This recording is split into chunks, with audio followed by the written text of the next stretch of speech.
2025년 1월 22일 수요일 날마다 솟는 샘물 말씀 묵상입니다. 오늘은 그리스도의 사랑으로 배우자를 섬기자 라는 말씀의 제목으로 에베소서 5장 22절에서 27절 말씀 함께 묵상해 보겠습니다. 아내들이여 자기 남편에게 복종하기를 주께 하듯 하라. 이는 남편이 아내의 머리됨이 그리스도께서 교회의 머리됨과 같음이니 그가 바로 몸의 구주시니라. 그러므로 교회가 그리스도에게 하듯 아내들도 범사에 자기 남편에게 복종할지니라. 남편들아 아내 사랑하기를 그리스도께서 교회를 사랑하시고 그 교회를 위하여 자신을 주심같이 하라. 이는 곧 물로 씻어 말씀으로 깨끗하게 하사 거룩하게 하시고 자기 앞에 영광스러운 교회로 세우사 티나 주름 잡힌 것이나 이런 것들이 없이 거룩하고 흠이 없게 하려 하심이라. 아멘. 내용 관찰 1번입니다. 바울은 아내가 남편에게 어떻게 해야 한다고 말합니까? 22절에 보면은 남편에게 복종하기를 주께 하듯 하라 라고 말씀하고 있습니다. 24절에 부연 설명이 나와 있죠. 교회가 그리스도에게 하듯이 복종을 하라고 합니다. 이것은 노예적 복종이 아닙니다. 이거는 교회가 그리스도에게 하는 자발적 사랑과 충절의 복종임을 분명하게 하는 것이죠. 사실 진정한 사랑의 감정에는 우리가 경험해 보셔서 알겠지만 자발적 복종이 아주 자연스럽고 당연한 것입니다. 정말 사랑을 경험해 보신 분은 이게 무슨 말인지 알 겁니다.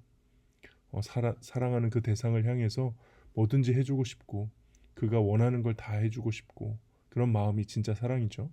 그러니까 아무리 시대가 변했다 하더라도 원래 사랑의 본질은 이처럼 이타적인 것이고 그 끝에는 자발적 복종이 포함이 됩니다. 그리고 그리스도께서 교회에게 복종을 강요하지 않았다는 사실도 잘 기억해야 됩니다.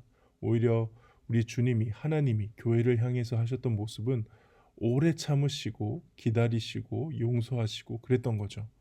그러니까 복종이라는 단어 때문에 혹시 강요되는 그런 복종이다라고 생각한다면 절대 강요된 복종은 성경적인 복종이 아님을 기억해야 할 것입니다.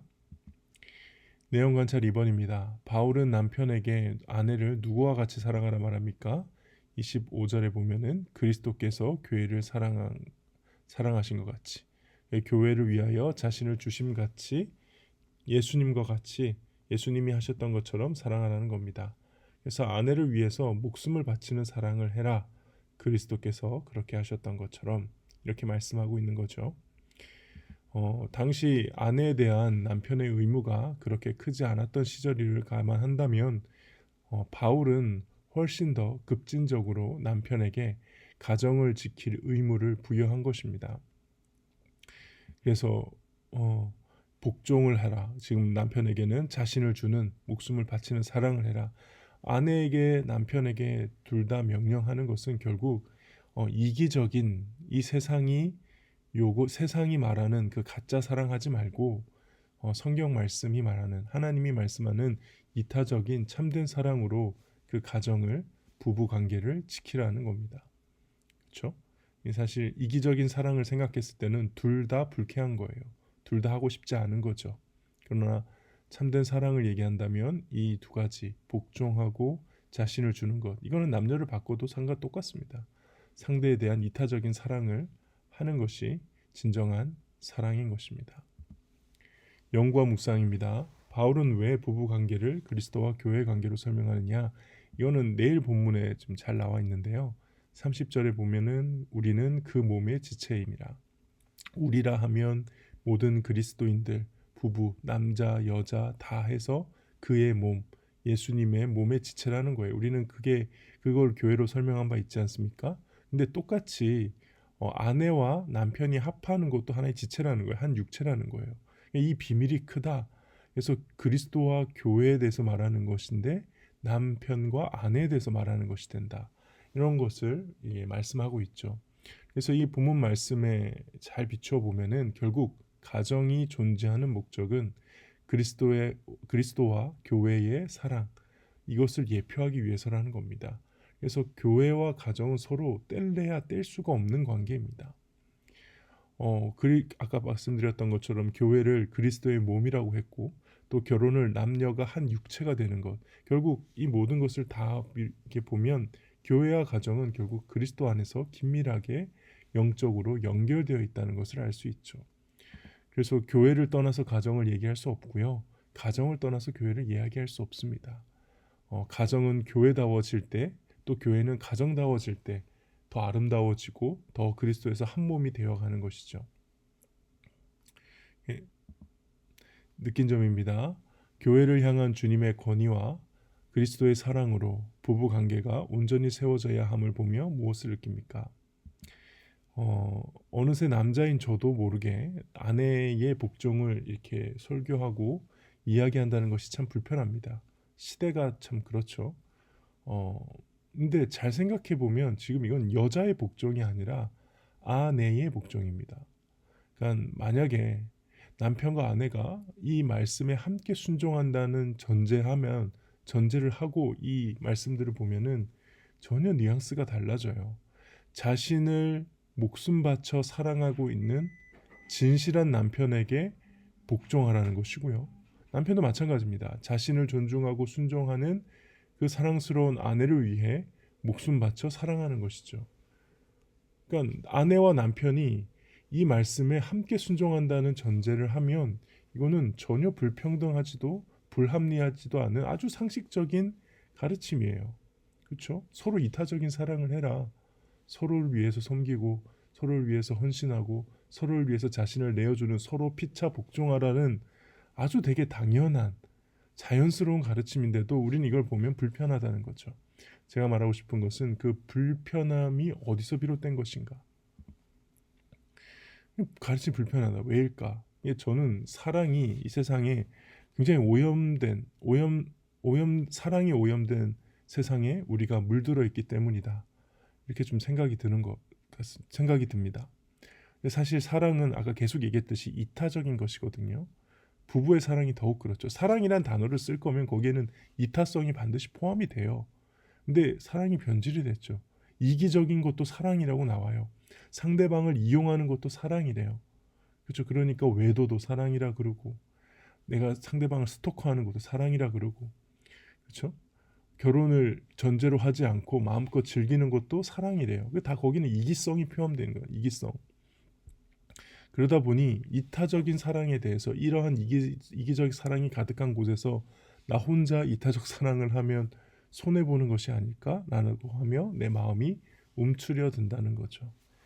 이렇게 요즘 세상의 결혼과 그 사랑들을 보면은 그냥 저는 손해보지 않기 위해서 막 전쟁하고 있는 것 같습니다. 어떻게든 손해보기 싫어가지고 오히려 남자를 만남으로 여자를 만남으로 내가 더 이득을 누리고 싶어서 연애를 하고 결혼하려고 하는 이거는 사랑이 아니거든요. 이거는 거래지.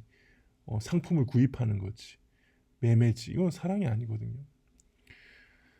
사탄은 어떻게 보면은 이 세상에서 그렇게 사랑을 변질시키는데 성공하고 있는 것 같습니다. 근데 오늘 말씀은 그것을 당당하게 거부하라는 말씀으로 제 영혼에게 들려지는 거예요. 그러니까 제가 이 말씀을 읽고 불편해하는 것을 하나님께서 책망하시는 것 같아요. 이 불편해할 게 아닌데, 그렇죠? 가만히 생각해 보면 전 지금 제 아내와 결혼을 하면서 10년간 지내면서 대부분 많은 경우 정말 상대방을 위해 내가 순종해야 될 때도 많았고 이타적으로 해야 이 가정이 지켜지는 그 사랑이 보존이 되는 상황들이 되게 많았는데 그거 되게 당연한 건데 그걸 말씀하는 건 당연한 건데 마치 시대착오적인 것 같고 이런 말씀은 지금 이 시대는 함부로 하면 안 되는 것 같은 그런 거를 강요하고 은근히 압박하는 이 시대적 문화 굉장히 이거는 하나님이 기뻐하시지 않는 게 아닌가 오히려 거기에 당당하게 거부하고 이렇게 참된 사랑을 이야기해야 되는 것 아닐까 뭐 이런 생각들을 해봅니다. 내가 배우자와의 관계에서 주님과 교회처럼 존중과 사랑으로 대하지 못하는 부분은 무엇입니까? 감히 잘하고 있다고 교만하게 말할 수는 없겠지만 그래도 이제 결혼한 지 10년이 됐는데 감사하게도 사랑이 깊어지고 있음에 다시 감사드립니다. 그러니까 갈등이 있을 법한 상황에서도 이제 서로가 좀 인내하고 참으면서 상대를 배려하는 법을 좀 많이 배워가게 됐다는 게 감사한 것 같아요. 최근에도 어떤 관계, 어떤 이제 서로가 좀 섭섭한 부분, 또 제가 또 섭섭한 부분 이런 것들이 있을 때 그걸 처리하는 방법이 이제 미숙하지가 않아요. 싸움, 버럭 화를 낸다거나 내 감정을 서툴게 표현한다거나 그게 아니고 정말 그 감정이 좀 가라앉고 차분하게 있다가 정말 그 문제를 이렇게 얘기할 때까지 좀 기다려주고 좀 이런 부분들이 어느새 10년이 지나면서 조금 배워간 것 같고, 근데 그거의 기초에는 오늘 그 말씀이 근간하는 것 같아요. 나 이기적인 사랑이 아니라 이타적인 거죠. 어떻게 하면은 이렇게 배려할까, 어떻게 하면은 상대방 입장에서 생각해 볼까 하는 그런 것들인 것 같은데, 그런 것들을 배워간다는 게 참 감사한 것 같고, 이제 근데 오늘 말씀에 보면은 예수님이 교회를 사랑하신 것처럼 사랑하라고 했으니까 사실 그 기준에 비하면 아주 그냥 저 바닥에 있으니까 만족하지 않는 것을 되게 좀 중요하게 생각했다. 내가 이만하면 충분히 아내를 사랑하지라고 교만하게 생각하지 않아야겠다. 그런 생각을 했습니다. 배우자를 향한 마음의 태도를 바꾸고 섬김과 사랑을 전하기 위해 무엇을 실천하겠습니까? 어, 아까 자주 표현하는 편이라고 생각하긴 하는데, 근데 아까 말씀드렸듯이 예수님을 기준으로 두면 아직 한참 멀은 것 같아요. 더 사랑과 고마움을 표현하기 위해서 시도하고 노력해야겠다, 그렇게 다짐합니다. 네, 오늘은 묵상은 여기까지입니다. 기도하겠습니다. 하나님, 우리 가운데 우리의 가정을 만드시고 창조하시고 교회와 가정을 통하여 그리스도와 한 몸이 되어가는 것을 가르치시고 배우게 하신 주님, 어, 저희들의 교만한 마음, 이기적인 마음, 그리고 참된 사랑을 거부하는 시대적 흐름에 아버지 굴복하지 않을 수 있도록 주님 은혜 베풀어 주시고, 더욱 겸손히 더욱 헌신적으로 대가를 바라지 않고 이타적으로 사랑할 수 있는 그리스도의 마음을 저에게 허락하여 주시옵소서. 그렇게 사랑으로 살아가는 오늘 하루 되기를 소원합니다. 주님 함께하여 주시옵소서. 예수님의 이름으로 기도합니다. 아멘.